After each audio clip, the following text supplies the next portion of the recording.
Movie buffs, welcome back to the Movie Bay. This is D. In today's video, we're going to do a take 10 on Wesley Snipes. Without further ado, we're going to dive in and take a look at 10 good movies from Wesley Snipes. I got a little sun glare coming in through the window here, so try not to let that distract you. So without further ado, let's dive in. So first up, we have Murder at 1600. Murder at 1600 is basically a White House conspiracy movie about a murder at 1600 Pennsylvania Avenue, which is the White House. Murder at 1600 came out in 1997. It runs for 107 minutes, and it has a 6.1 IMDb. Murder at 1600 is a really mid-pack conspiracy movie. It's entertaining. You can watch this with a little popcorn and have a good time with it. Next up is, to me, a better movie, Passenger 57. This is a really good movie. This was par for the course for when this came out, this type of movie. Passenger 57 came out in 1992. It has a 84-minute runtime, not terribly long. And it has a 5.9 IMDb. Not really sure why it's so low. To me, Passenger 57 was just as good as 1600 or better. Wesley Snipes played a security specialist hired by the airline to oversee their security program, and he got caught in the middle of a hijacking himself. Really good movie. You'll love Passenger 57.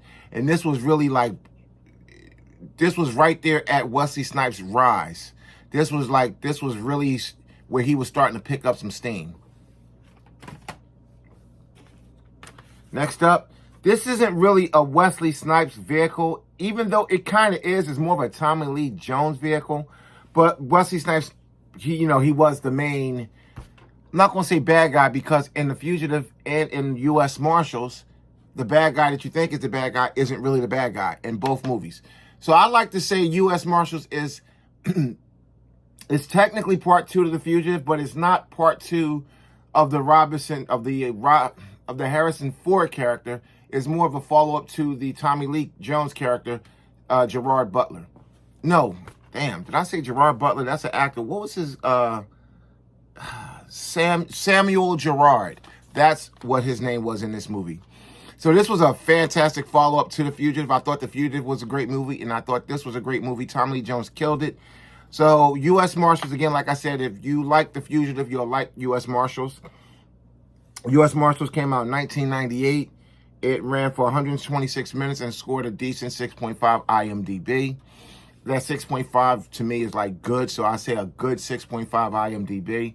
U.S. Marshals, again, this type of movie, you don't really see these type of movies nowadays, but they was par for the course for the 90s. Definitely.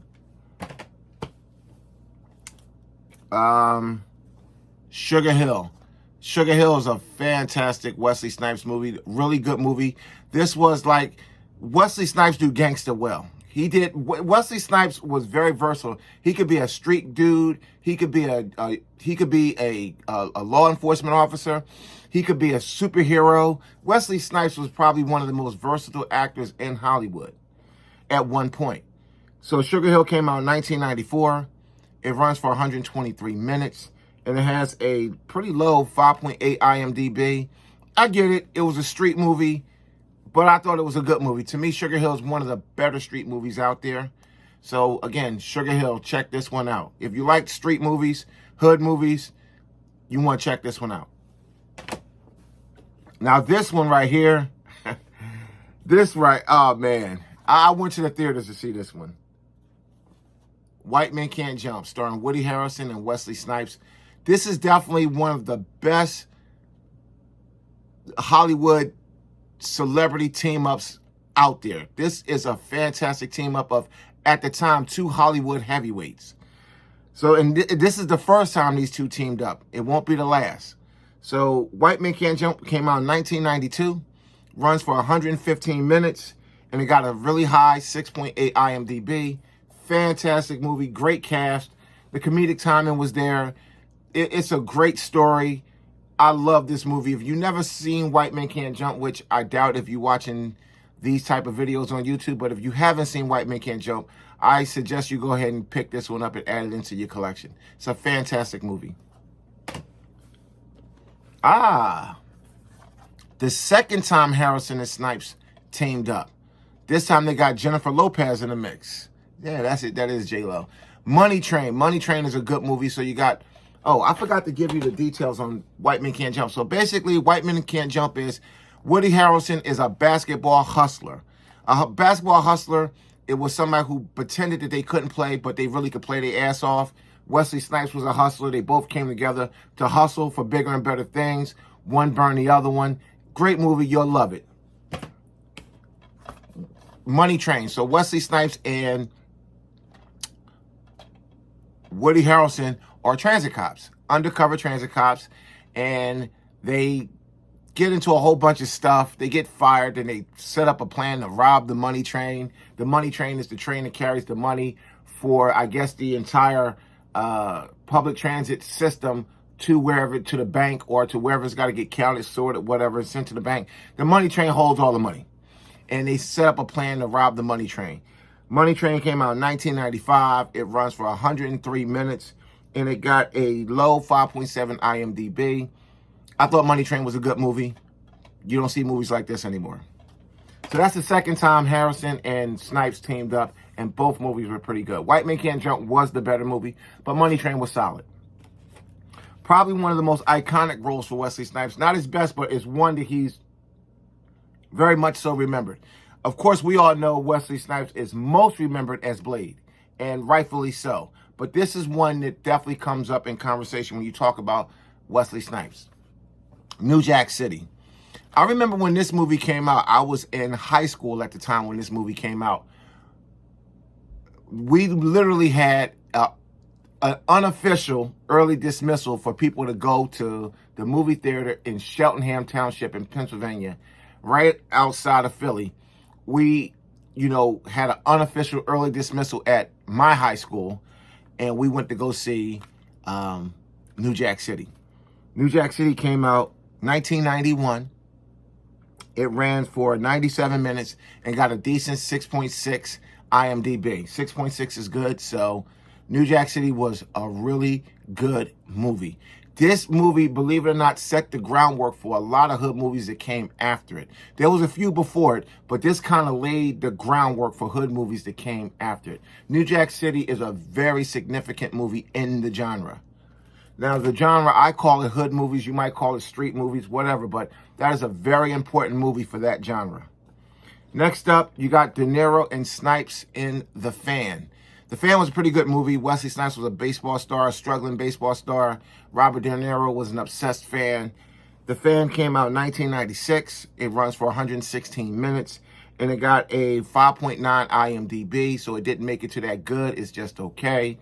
It's about right. It was an okay movie. Nothing special. It wasn't a bad movie or a good movie. It was just an okay movie. I would put this in the realm of a popcorn movie. You just make yourself a bag of microwave popcorn, sit back and watch. Next up, now this is one of the better movies with Snipes. Demolition Man. And the reason why I like this movie so much was him and Stallone played well off of each other. Wesley Snipes played an absolute maniac. I liked the premise of the movie. I liked the story. I liked everything about this movie. Demolition Man was a fantastic movie. In my opinion, this movie was ahead of its time when it came out. So Demolition Man came out in 1993. It ran for 115 minutes. And it got a good 6.7 IMDb. Demolition Man is a really rock-solid movie. Last but not least, you know you're not going to do Wesley Snipes and leave out. You could leave out. He got enough films where you could leave it out. For me to do a take 10, I could have easily done 10 without bringing these up. But when you think about Wesley Snipes, the first thing that comes up, especially with the new Blade movie coming out with Mahershala Ali, Wesley Snipes is the talk of the town yet again because of Blade. Blade came out, well, we're going to look at the Blade trilogy here. The Blade trilogy started in 1998 and it ended in 2004. It ranges from a 7.1 IMDb all the way down to a 5.8. So Blade 1 and 2 was absolutely, I thought Blade 1 and 2 was great. It's hard for me to pick which one I thought was better, but I will say this about Blade, the first one.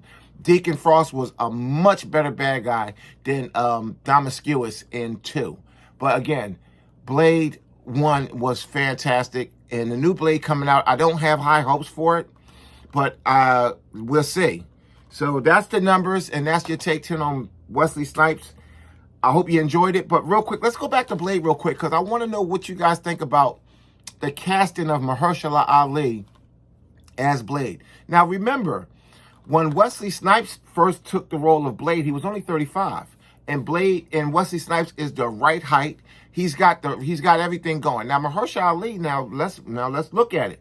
He's 48 years old right now. Okay, this movie got announced 3-4 years ago. Okay, when he was in his mid-40s. Now he's in his late 40s. By the time this movie probably go into production, Mahershala Ali might be 50 years old. Okay, so I don't have high hopes. Mahershala Ali is a great actor, but it's just a few things. I think, one, he's too old for the role.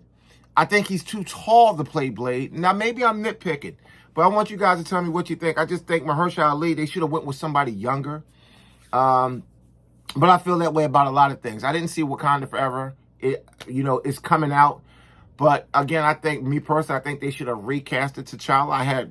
We had back and forth about this on who they should have got to play T'Challa.